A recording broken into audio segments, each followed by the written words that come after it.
Hello, everybody. In continuation to our exploration of biorefinery concepts, the application of this concept and value extraction from biomass, this particular discussion, interaction, explores the valorization of waste pomace as a sustainable biomass feedstock for the production of high-value products, right?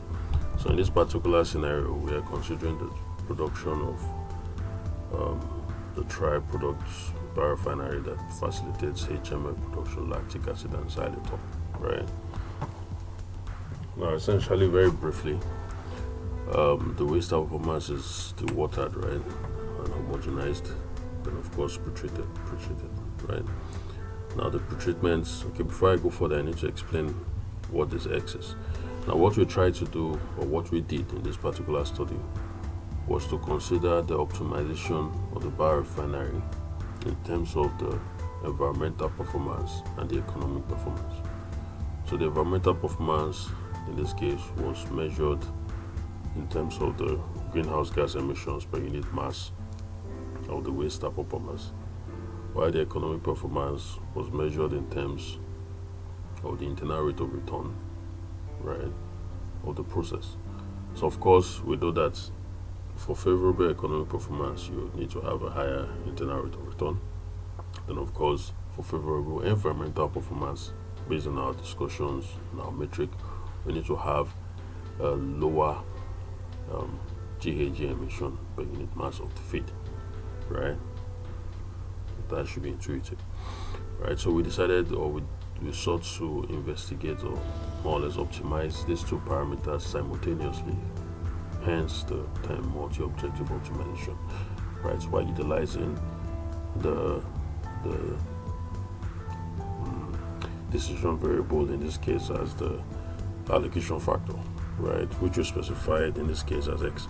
So the allocation factor essentially tells us what fraction of the waste pomace should be transferred or used in lactic acid production, what fraction of that pomace should be utilized in xylitol production or HML production, right? So very briefly, I'll just go through this process as quickly as I can.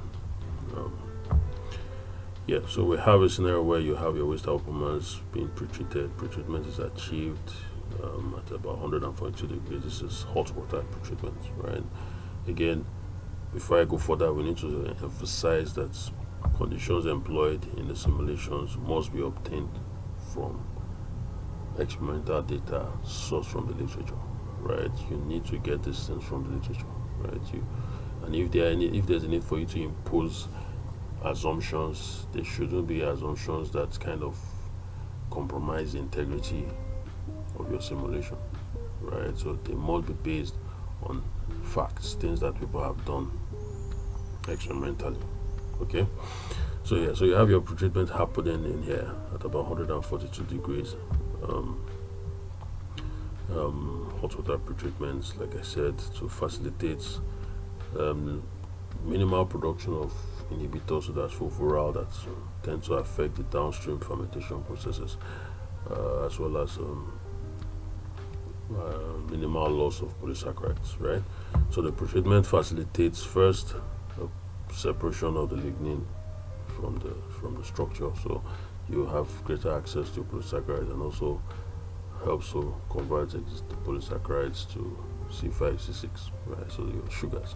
So you have your pentose and your hexose sugars. So in this case, the lignin is now utilized in this case as a solid fuel, right? To provide electricity via the Rankine cycle, right? So you have it's being sent to the boiler to produce heat for heat steam generation, right? Of course, I think we should remember the Rankine cycle here, so I don't need to talk about that too much, right? So anyway, so you have your hydrosylates being sent to the fermentation reactor, after which the fermentation happens. You have your lactic acid produced in the fermentation broth. Purification in this case, again, obtained or defined based on what we get from the experiments, right? So you have calcium hydroxide initially used in treatment of the fermentation broth to facilitate the production of calcium lactate. Calcium lactate is insoluble, right? So you have it retained in this process, after which is treated with the acid to produce Gimson. Gimson is removed, and you have your lactic acid, which is concentrated via a series of evaporation columns with further purification to have a higher purity of lactic acid of over, I think, 95%, achieved via esterification followed by a distillation process and hydrolysis to produce our lactic acid, and of course the methanol for reuse, right? Similarly, for the xylitol and the HMI production processes, you have the residual fractions of the waste of Pomace dewatered. The C5 and the C6 in this case are assimilated to be separated via ion exchange chromatography. Again, this was based on an idea on 1977, the patented idea. Okay, now the associated paper for that is the basis of this presentation or this discussion will be presented in the link below. So I will encourage us to have a read of that paper, so you better understand what I'm trying to say, right? Anyway, so you have the separation of the C5 and the C6. So you have your C5s, in this case xylose, subjected to a kind of reduction hydrogenation process, right? High pressure, about 4 atmospheres, I believe, to produce your xylitol. Of course, some you have unreacted xylose, so that needs to be removed via chromatography. Further purification using activated charcoal is achieved to remove the impurities such as arabinitol, right? We now introduce a series of dewatering steps, so evaporation, crystallization steps to produce the xylitol product. Now, for the HML production, what you're essentially doing is just dehydrating C5s, right? So your C6, your hexose sugars, right?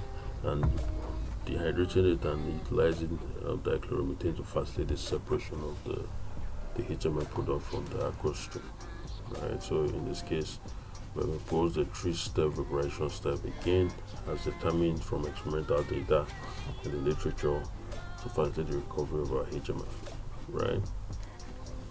Now, like I said before, we are trying to ensure to produce objective functions that facilitate the optimization of the economics and the environmental performance, right? So we considered the maximization of the IRR and the minimization of the GIR as objective functions, right? Of which we determined that in this particular study, improvement in the IRR led to poorer environmental performance. So improvement in the IRR led to a higher GF. In this case, GF is the greenhouse gas emissions by unit mass of the feed. So this converse relationship suggested that it was crucial for us to determine the best trade-off, right? The best trade-off between the objective functions, right? Okay. So we had to determine it based on the introduction of the non-dominated sorting-based multi-objective functional algorithm. Now that's a mouthful, but essentially what we are saying is that we introduced this algorithm to help us determine the Pareto plots, right? The Pareto plots gives us a series of solutions that are equally viable, right? Non-dominated solutions are equally viable. So in this case, for simplicity, we specified that the minimum acceptable IRR for our project is 10%, right? Which makes sense, right? Because if you were to check the literature, for most biorefinery systems, you just see 10%. Of course, you can also, depend on the economics, the reference economics of the country that you are undertaking your study for, you can have IRRs as high as 12%, as high as 15%. But for this study, we specified it as 10%, right? So we shouldn't select any trade-off point that has an IRR of less than 10%. Right, so having specified that the minimum acceptable IRR is 10%, of course, you should also know that the highest acceptable the highest acceptable greenhouse gas emissions per unit mass of feed will be the associated GF, and the Pareto plots. So that was quite straightforward to do.